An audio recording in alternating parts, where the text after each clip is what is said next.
বৃহত্তর ফরিদপুরের অঞ্চলে সাধক রাইবি হারিম চিশতি বাবা জানেন লেখাই কালাম দিয়া মামা পালাগানের শুভ সূচনা করলাম। আবার আখের রসুলে মোস্তফায় শরীয়তে সহজ কথা আওয়াল আওয়ালুনা মুহাম্মদ আখিরুনা মুহাম্মদ আওসাতুনা মুহাম্মদ কুল্লুনা মুহাম্মদ আওয়াল মানে প্রথম প্রথম আমার নবী আখির মানে শেষ শেষও আমার নবী জাহের মানে প্রকাশ প্রকাশও আমার নবী বাতিন মানে গোপন বাতিনেও আমার নবী তাই আসামে ধারের ছবি এই দয়াল নবীর নূর যদি সৃষ্টি না করতো তাহলে এই 18,000 মাখলুকাতের একটা বাল্যকাল আমার আল্লাহ তাআলা সৃজন করতে না তাই তিনি শরীয়তের নবী তিনি তরিকতের নবী তিনি হাকিকতের নবী তিনি ইলমে মারিফতের নবী এমন কোন তরিকা নাই যেই তরিকা আমার দয়াল নবী নূর তরিকা দয়াল নবী ছাড়া কোন তরিকায় দুনিয়াতে চলমান অবস্থায় থাকবে না যেখানে আমার দয়াল নবী সেখানেই সকল তরিকা তাই শরীয়ত ভালো তরিকত ভালো হাকিকত ভালো মারিফত ভালো যার ফাসিলত ভালো তার জন্য সব ভালো ঠিক নাই তার জন্য পুরোটাই ঠিক যার যার ফাসিলত ঠিক করতে হবে ইন্নামাল আমাল বিনিয়াত আল্লাহ নিয়তের উপরে বরকত দান করেন আর নিয়ত যদি সঠিক থাকে সহি থাকে তাহলে অবশ্যই আমি মালিকের সামনে দোয়া করতে পারবো সেটা শরীয়ত থেকেও তরিকত থেকেও হাকিকত থেকেও মারিফত থেকেও চার তরিকার মধ্যে থেকেই আল্লাহ রাসূলকে সন্তুষ্ট করা সম্ভব তাদেরকে পাওয়া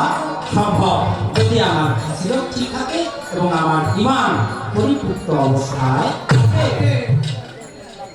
প্রথম আল্লাহর নূর ছিল সেই নূরেতেই নবী হইল মুহাম্মদ নাম প্রবেশিল দুনিয়া আমার দয়াল নবী নূর ধরে তাই সকল রূহ পয়দা করে সিদরাতুল মুনতাহা করে সিজদাতে বিমোহিত রব খোদা তাআলার খামদান ফাবিয়া ইয়া রাব্বিকুমা তুকাসিবান কোরআনেতে বলছে প্রভু দয়াময় তুমি মানো সূরা আর রহমান হবে একদিন হাসর মিজান তাই মিজানে ধরিয়া ওজন দিবেন নবী ভালো করলে ভালো পাবো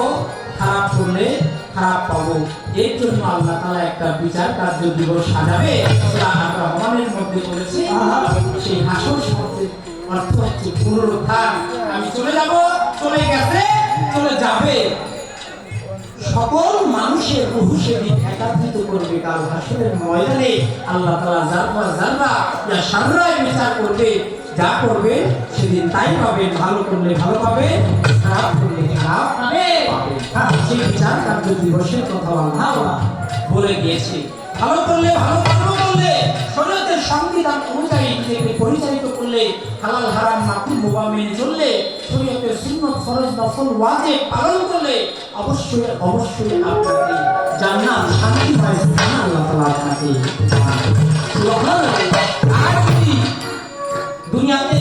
আপনি যত ধরনের খারাপ কাজ আছে সবগুলো করতে থাকেন দুনিয়ায় পাপাচার কামাচারে লিপ্ত থাকে মালিক মাওলাকে ভুলে আপনি শুধু বিপদগামী হতে থাকেন বিপদে চলতে থাকেন তাহলে অবশ্যই আপনাকে লানত আপনাকে জাহান্নাম ভোগ করতে হবে এর জন্য আপনাকে শাস্তি পেতেই হবে তাই সমাজের সাথে তাল মিলিয়ে চলা ছোটকে স্নেহ করা বড়কে সম্মান করা ইবাদত বন্দেগী যতটুকু পারি আমরা করা এবং আল্লাহকে সদা সর্বদাই সন্তুষ্ট থাকা আলহামদুলিল্লাহর মধ্যে থাকাই হচ্ছে বান্দার কর্ম আমরা হলো বান্দার শরীর হলো বান্দা বন্দেগী করলেই সে ব্যক্তি বান্দা হতে পারে তাই আমরা যেন আল্লাহ রাসূলের বন্দেগী করতে পারি মালিক যেন আমাদেরকে দয়া করে কবুল করে আমিন সুবহান তাই ওই